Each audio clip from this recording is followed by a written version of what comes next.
Good evening. This is Grandma Carla with more of Children of the Old Testament. And today we're going to read God's Gift Baby. In Egypt, the Israelites forgot their God. They were forced to obey evil men, so God led them out to a promised new land where they promptly forgot him again. God looked at his people, and what did he see? Drunken priests taking naps in the street, rich robbers in search of more money to steal, cruel husbands of more wives to beat. Oh my goodness. They are in quite a mess, aren't they? So there's some bad people really in a mess. The old high priest Eli, God's ruler on earth, sat and pondered and grew tired and gray, while in front of the people his sons broke God's law in every conceivable way. Ooh, Eli had some bad sons that broke his law, God's law.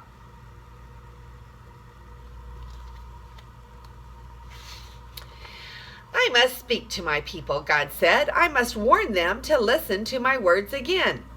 But all of the servants that God had ordained, if not wicked, were tired old men.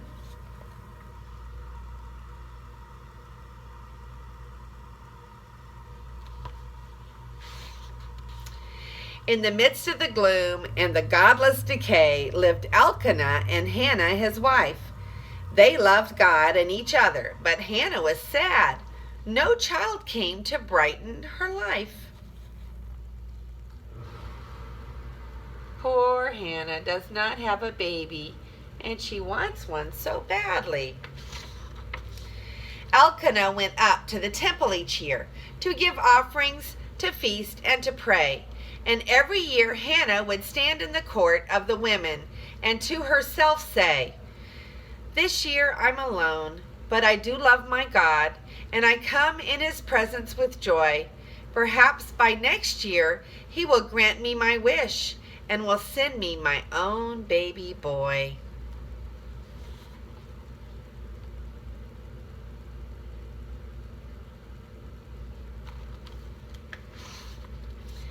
Each year, like the last, Hannah fervently prayed and grew older and multiplied fears. That she'd die with no children, a woman despised, until one day she let loose the tears.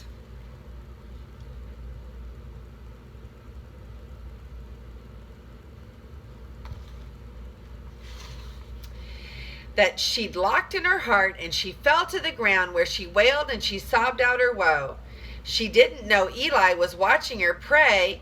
She was startled to hear him say, "Go and clean yourself up, woman. We have enough to do around here without you, drunken woman, who ought to be home with your kids."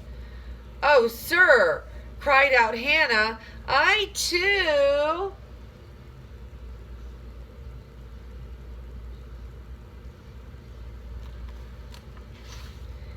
"am a lover of God, and I'm not at all drunk. But priest Eli, my soul is on fire. One thing I ask God for, one thing I must have, and God has withheld my desire."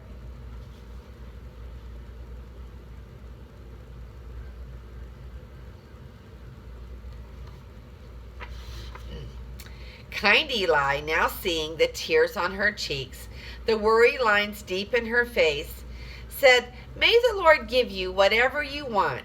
May he make you rejoice in his grace."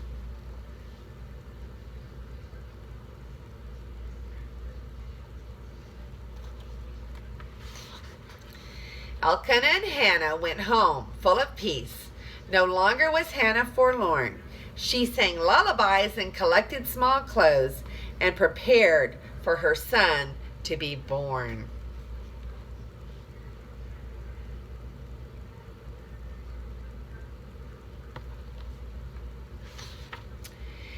In less than a year after Hannah's sad prayer, Elkanah had something to tell.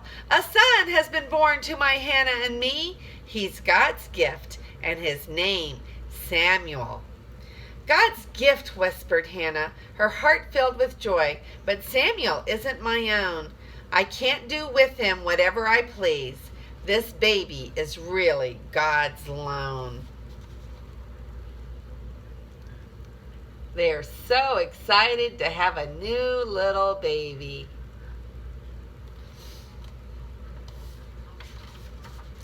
Elkanah went up to the temple that year, and the next, but his wife stayed at home with her baby. I've just a few years to get Samuel ready for life. Hannah said to her husband, but in the 4th year, when young Samuel had just turned 3, Hannah said, it is time for my gift son to go serve the giver who gave him to me. There she is. She's got Samuel by the hand.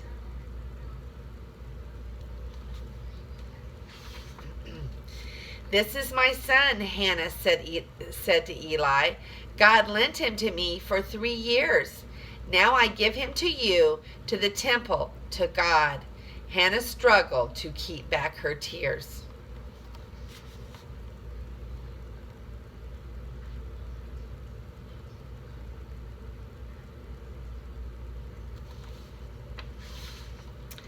I will see you again. I will make all your clothes. I will visit you yearly at least. Just remember, my boy, if you can, so can I. You're not mine. You are God's little priest.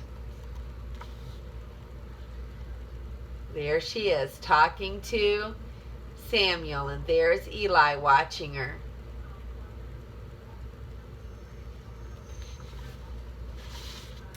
And God smiled at those 3, mother, son, and old man. Here, he said, is the one who will tell all my wandering children to come home again. Little prophet, the boy, Samuel.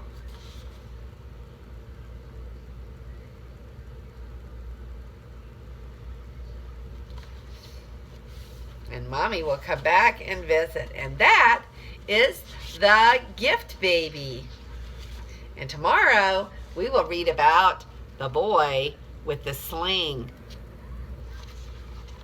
Have a wonderful night. I love you.